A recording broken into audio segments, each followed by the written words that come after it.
तो सवाल है उन सरकारों से और वर्तमान सरकार से कि आजादी के 75 साल बीत गए, आजादी का अमृत महोत्सव हम मना चुके, फिर ये न्यायिक कार्य क्यों नहीं हुआ? कल्पना कीजिए 2047 का भारत, मणिपुर की एक महिला सुप्रीम कोर्ट आई है, वह अपनी भाषा में बात कर रही है, केरल का वकील मलयालम में बहस कर रहा है, दिल्ली का जज अपनी भाषा में सवाल जवाब कर निर्णय दे रहा है, सभी पक्ष एक साथ अपनी भाषा में ये सब देख सुन और समझ पा रहे हैं। क्योंकि लोकतंत्र सिर्फ वोट का अधिकार नहीं है, लोकतंत्र सिर्फ संसद होना नहीं है, लोकतंत्र सिर्फ संविधान होना भी नहीं है। लोकतंत्र तो तब पूरा होता है जब देश का सबसे साधारण नागरिक राज्य की सबसे बड़ी संस्था के सामने अपनी बात बिना डरे बिना कपे बेझिझक अपनी भाषा में रख सके। एक पिता ने अपना इकलौता बेटा सड़क हादसे में खो दिया।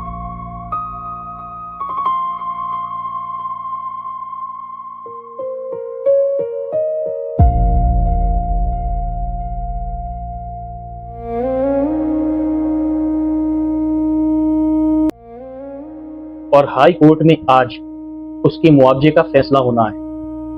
पिता पहली बार हाई कोर्ट के दरवाजे आए हैं। उन्हें कानून नहीं आता, ना ही कोर्ट का तौर तरीका आता है, पर उन्हें भरोसा है कि आज न्याय मिलेगा। कोर्ट की कार्यवाही शुरू होती है। पिता के सामने बीमा कंपनी का बड़ा और महंगा वकील सूट बूट पहने खड़ा है।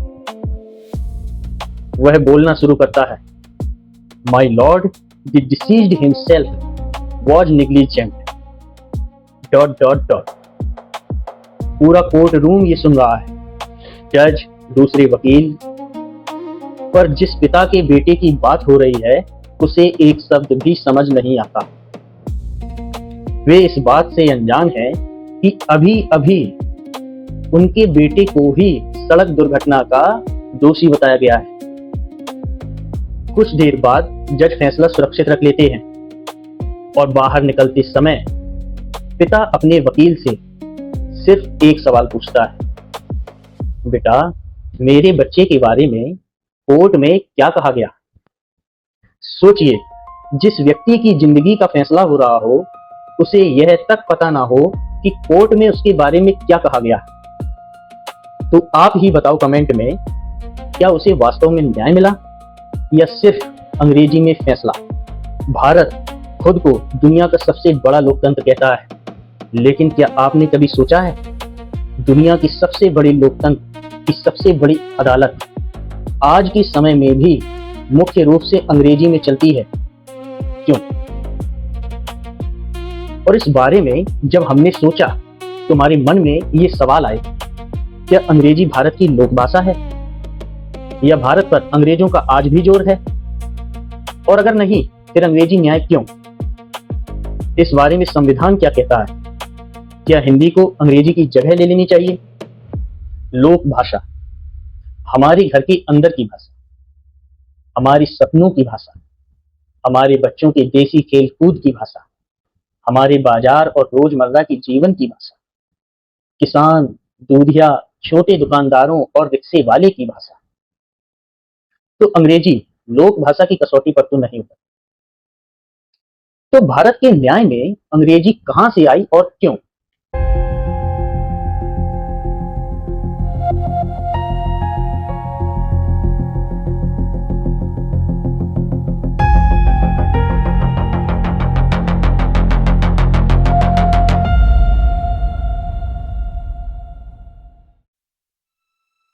आज के करीब 200 साल पहले भारत में अंग्रेजों के समय अंग्रेजों के सामने ये समस्या आई।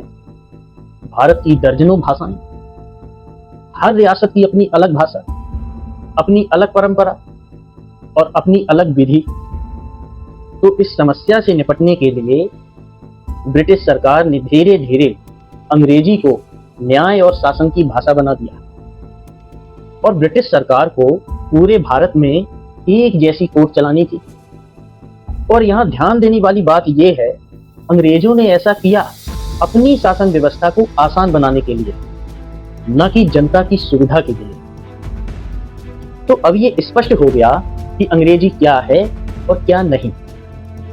अंग्रेजी एक विदेशी भाषा है, अंग्रेजी एक औपनिवेशिक भाषा है और अंग्रेजी गुलामी की भाषा है। अंग्रेजी भारत की लोक भाषा नहीं है, अंग्रेजी भारत की मातृभाषा भी नहीं है।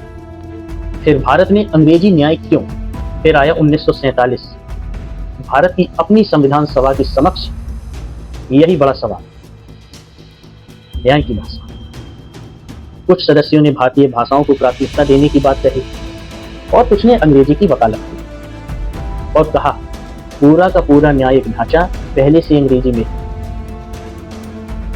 लाखों कानूनी दस्तावेज, हजारों पुराने फैसले, सारी कानूनी शिक्षा, ये सब अंग्रेजी में है और ऐसे में एक झटके में अंग्रेजी को हटा देने से देश की न्याय व्यवस्था में भारी अव्यवस्था फैल सकती है। और आखिर में दोनों पक्षों में एक समझौता हुआ। उस समझौते का नाम है संविधान का अनुच्छेद 348। तो क्या कहता है अनुच्छेद 348? अनुच्छेद 348 एक कहता है जब तक संसद कोई कानून नहीं बनाती तब तक सुप्रीम कोर्ट, सभी हाई कोर्ट्स की कार्यवाही अंग्रेजी में होगी। संघ और राज्यों के अधिनियमों और विधिक दस्तावेजों का प्रमाणिक पाठ अंग्रेजी होगा, यानी सिस्टम की डिफॉल्ट भाषा अंग्रेजी होगी। इससे स्पष्ट है कि हमारा संविधान हम पर अंग्रेजी नहीं थोपता, उसने ये शक्ति हमारी संसद को पहले से दी है। अनुच्छेद 348(2) कहता है अगर किसी राज्य का राज्यपाल राष्ट्रपति की पूर्व स्वीकृति से अनुमति दे तो उस राज्य के हाई कोर्ट की कार्यवाही हिंदी या उस राज्य की राजभाषा में चल सकती है। और इस प्रावधान की वजह से ऐतिहासिक रूप से 4 राज्यों राजस्थान, उत्तर प्रदेश, मध्य प्रदेश और बिहार के हाई कोर्ट्स की कार्यवाही में हिंदी की अनुमति है, जबकि अन्य राज्यों तमिलनाडु, कर्नाटक, गुजरात के द्वारा अपनी स्थानीय भाषाओं की मांग को तकनीकी कारणों और अखिल भारतीय समरूपता का हवाला देकर अस्वीकार किया जा चुका है। तो बात साफ है, हमारा संविधान न्याय की भाषा के संबंध में हमारी संसद को शक्ति देता है। तो सवाल है उन सरकारों से और वर्तमान सरकार से कि आजादी के 75 साल बीत गए, आजादी का अमृत महोत्सव हम मना चुके, फिर ये न्यायिक कार्य क्यों नहीं हुआ?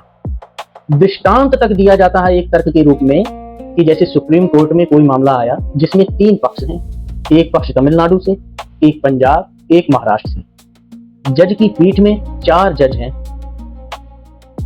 एक केरल से, एक असम से, एक दिल्ली से और एक गुजरात से। तो ऐसे में अंग्रेजी लिंक भाषा के रूप में कार्य करती है ताकि देश के अलग अलग स्थानों और भाषा के लोग एक दूसरे से संवाद कर सकें। यही एक और सवाल, अगर सिर्फ अंग्रेजी संपर्क भाषा है और इसकी वजह से लाखों करोड़ों हमारे ही देश के नागरिक न्याय की पहुंच से दूर हो जाएं, फिर ये न्याय कैसा?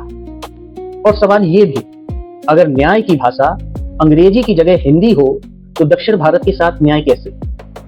यानी एक तरफ सवाल समान अवसर का है, वहीं दूसरी तरफ सुलभ न्याय और न्याय की पहुंच का, और भारत को दोनों ही साधने हैं। इसलिए हम इस मामले में न तो हिंदी के पक्ष में खड़े होंगे न अंग्रेजी के। हम सिर्फ एक सवाल का जवाब ढूंढेंगे कि भारत की न्याय व्यवस्था भारत के नागरिक की भाषा बोलती है? और असल सवाल यह है कि भारत का नागरिक अपनी अदालत को समझ पा रहा है? और अगर उत्तर नहीं है तो समस्या भाषा नहीं, न्याय की पहुंच है। और अगर न्याय में अंग्रेजी महत्वपूर्ण है तो फिर रूस, चीन, जापान और इजराइल का कोड अंग्रेजी में चलता है? नहीं, इन सब का कोड अपनी लोक भाषा या अपनी मातृभाषा में चलता है। तो भारत को अंग्रेजी बैसाखी क्यों चाहिए? जब सम्राट अशोक प्राकृत में न्याय दे सकते हैं, जापानी में न्याय दे सकता है, तो भारत अपनी लोक भाषा या अपनी मातृभाषा में न्याय क्यों नहीं दे सकता? भारत भाषाओं का महासागर है, तो क्या ऐसा कोई समाधान हो सकता है जिसमें न अंग्रेजी खलनायक हो और न हिंदी, फिर भी हर नागरिक को अपनी भाषा में न्याय मिले? शायद यही इस वीडियो का सबसे महत्वपूर्ण प्रश्न है। ये समस्या आजादी से पुरानी है और शायद पहली बार भारत के पास इसे सुलझाने का सुनहरा अवसर है, और उस अवसर का नाम एआई है। आज AI live speech recognition, real time translation, voice cloning, यहां तक कि वो कॉन्टेक्स्ट भी समझ सकता है। हम ये नहीं कह रहे कि जज और वकील की जगह एआई ले ले। हम तो बस नागरिकों तक न्याय की पहुंच के लिए एआई को एक उपकरण की तरह इस्तेमाल करने की बात कह रहे हैं। कल्पना कीजिए 2047 का भारत, आजादी की 100 वर्ष पूरे। मणिपुर की एक महिला सुप्रीम कोर्ट आई है, वह अपनी भाषा में बात कर रही है। केरल का वकील मलयालम में बहस कर रहा है। दिल्ली का जज अपनी भाषा में सवाल जवाब कर निर्णय दे रहा है और प्रकरण के सभी पक्ष एक साथ अपनी भाषा में ये सब देख, सुन और समझ पा रहे हैं। अब जरा सोचिए, इस अदालत में भाषा बाधा होगी या सिर्फ न्याय महत्वपूर्ण होगा? बताइएगा जरूर कमेंट में। तो मजा विभाजन में नहीं, साथ में है, आप इसी समझ में है, फिर चाहे वो घर हो, देश हो या भाषा। और अगर कोई गरीब किसान अपने मुकदमे का फैसला समझ नहीं पा रहा, तो समस्या भाषा नहीं, समस्या न्याय की पहुंच है। और अगर कोई तमिल छात्र इस डर में है कि कहीं उस पर कोई और भाषा न थोप दी जाए, तो समस्या हिंदी नहीं, समस्या समान अवसर है। क्योंकि लोकतंत्र सिर्फ वोट का अधिकार नहीं है, लोकतंत्र सिर्फ संसद होना नहीं है, लोकतंत्र सिर्फ संविधान होना भी नहीं है। लोकतंत्र तो तब पूरा होता है जब देश का सबसे साधारण नागरिक राज्य की सबसे बड़ी संस्था के सामने अपनी बात बिना डरे, बिना कपे, बेझिझक अपनी भाषा में रख सके। और आपको तो पता है, न्याय सिर्फ होना नहीं चाहिए, बल्कि न्याय होते हुए दिखना भी चाहिए। और इसमें एक पंक्ति और जोड़ना चाहेंगे, न्याय होता हुआ सिर्फ दिखना नहीं चाहिए, बल्कि उस व्यक्ति को समझ भी आना चाहिए जिसके लिए न्याय हो रहा है। नमस्कार, मिलते हैं अगली मुलाकात में ऐसे ही किसी विमर्श के साथ। तब तक के लिए ख्याल रखिए अपना और अपनों का। जय हिंद।